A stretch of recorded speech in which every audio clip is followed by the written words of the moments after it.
Qui a connu toute la gamme des émotions peut jouer la symphonie de la connaissance de soi. Bonjour.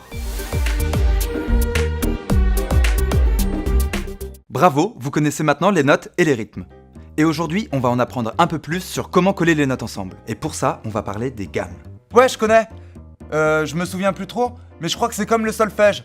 C'est long, c'est chiant, et les profs ils veulent tout le temps qu'on en fasse parce qu'il paraît que c'est bien pour nous. Alors on parle bien de la même chose, mais à la fin de la leçon, tu comprendras pourquoi est-ce qu'il est fondamental de bien comprendre ça. Surtout si, comme la plupart des musiciens, tu souhaites pas trop approfondir le solfège et être capable de jouer au plus vite avec tes potes en groupe. Les gammes, c'est ce qui va vous permettre de vous comprendre. Et qui dit gamme, dit tonalité. Trop de mots, monsieur. Pour la tonalité, j'ai un exemple bien concret. Tu vois ce morceau que t'as écouté ce matin en te lavant les dents et que t'as chantonné toute la journée. Tu rentres chez toi le soir, tu le cherches sur internet, et là, surprise, pas moyen de le chanter avec le groupe. Soit la chanteuse monte trop haut, soit le chanteur descend trop bas. Mais moi, des fois, c'est la chanteuse qui descend trop bas, monsieur. On est d'accord que sans la version enregistrée, tu y arrives à la chanter cette chanson. Et d'un seul coup, tu réalises que c'est juste qu'il ne chante pas à la même hauteur que toi. Félicitations, tu sais chanter la chanson de ton groupe favori, mais dans une autre tonalité. Première définition, check. Quant à la gamme, elle découle de cette tonalité. En effet, comme son nom l'indique, la tonalité te donne le ton. Logique. On dira que c'est la première note de la gamme. Cette première note, d'ailleurs, on l'appellera plutôt la tonique. C'est elle qui donne son nom à la gamme. Et c'est aussi sur cette note qu'on s'arrêtera à la fin des morceaux dans 80% des cas. Exemple. Sur la gamme de Do, la tonique est la note Do. La gamme, ce sera cette tonique, plus toutes celles qui suivront, Ré, Mi, Fa, Sol, La, Si. Avant de revenir sur la tonique une octave au-dessus, Do. Tonique, gamme. On a fini les définitions, hein? Pour le moment. D'ailleurs, je peux même te rassurer en te disant que la plupart du temps, on mélange gamme et tonalité. C'est pour ça que tu entendras aussi souvent la phrase « on est dans quelle gamme » que « on est dans quelle tonalité ». Cool. Mais y en a beaucoup des tonalités? 12 exactement, et on va toutes les voir. Mais avant de voir ces gammes, il est important de contextualiser un peu tout ça. Alors, dans le cours d'aujourd'hui, on parlera des gammes majeures. La gamme majeure, c'est la couleur que l'on connaît tous, et c'est un mode. Des modes, il en existe un paquet, et ce sera le sujet de la prochaine leçon. Ce qu'il faut retenir pour le moment, c'est qu'on va parler d'un cas bien précis, mais le cas le plus courant, et en plus on passera toujours par la gamme majeure pour trouver les autres modes. Vous verrez qu'en musique, on peut presque tout se permettre, mais commençons d'abord par apprendre les règles avant de chercher à les détruire. Sinon, on ne dira pas de vous que vous êtes un génie qui déconstruit la norme, mais juste un Jean Foutre qui n'y connaît absolument rien.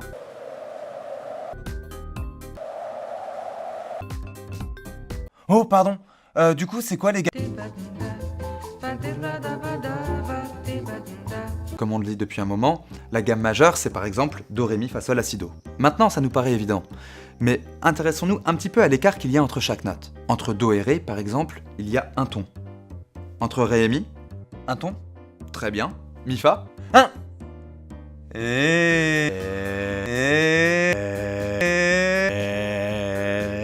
Et oui, on l'a vu à la leçon 2, entre Mi et Fa, il n'y a qu'un demi-ton. On continue. Fa, Sol, Un ton? Sol, La, Un ton. La, Si, Un ton. Si, Do, La règle pète-couille des notes en I. et c'est un sans faute!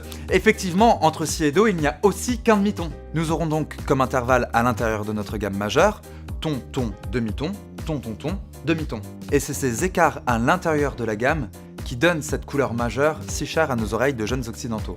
Mais maintenant, problème. Je décide que ma tonique, ce n'est plus le Do, mais le Ré.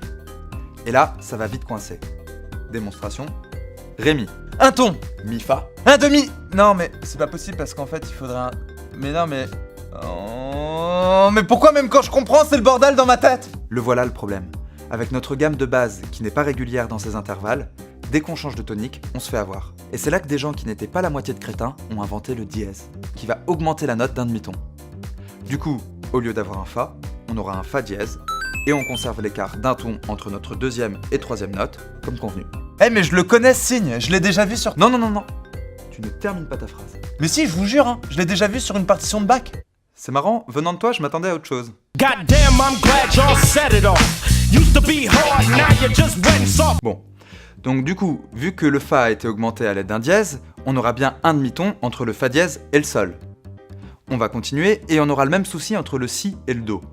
On va monter cette dernière note à l'aide d'un dièse et c'est dans la poche. J'ai un truc à dire, mais je sais pas si vous allez bien le prendre, monsieur. Au point où on en est, vas-y. On va devoir à chaque fois découper la gamme? Eh bah pour une fois, ta fainéantise est parfaitement légitime. Et il faut croire qu'avant toi, d'autres ont eu la flemme de le faire, vu qu'une méthode super simple a été inventée. Pour cette méthode, on va d'abord devoir apprendre une petite formule magique. Magique parce qu'elle va nous sortir du pétrin à tous les coups. C'est l'ordre des dièses, Fa, Do, Sol, Ré, La, Mi, Si. Aucun rapport avec quoi que ce soit qu'on ait vu pour le moment. C'est juste un nouvel ordre à apprendre. Encore un nouveau truc? On va garder la formule en pense-bête. Maintenant, prenons un exemple. Disons la gamme de La. On va trouver, grâce à la formule, combien de dièses il y a dans cette gamme. Pour commencer, on va chercher la sensible de la gamme. Si la tonique est la première note, la sensible est la 7e. Ce qui nous fait... La, Si, Do... Te complique pas la vie, la 7e note en fait c'est la dernière, celle juste en dessous de la tonique. Donc tu n'as qu'à prendre la note en dessous du nom de la gamme. Sol! Ah ouais, ça aurait été plus facile de prendre une note en dessous. Ok, t'as ta sensible. Tu vas ressortir l'ordre des dièses, tu vas la lire à voix haute, et tu vas t'arrêter sur cette note. Tu n'as qu'à mettre ces 3 notes en dièse, et c'est dans la poche. En 3 étapes, c'est bouclé. Mais monsieur, il y a un problème. La gamme de Do. Bah quoi la gamme de Do? Bah, il y a aucun dièse. Alors qu'il devrait y en avoir, genre... beaucoup, quoi. En fait, dans la méthode, il y aura 2 exceptions.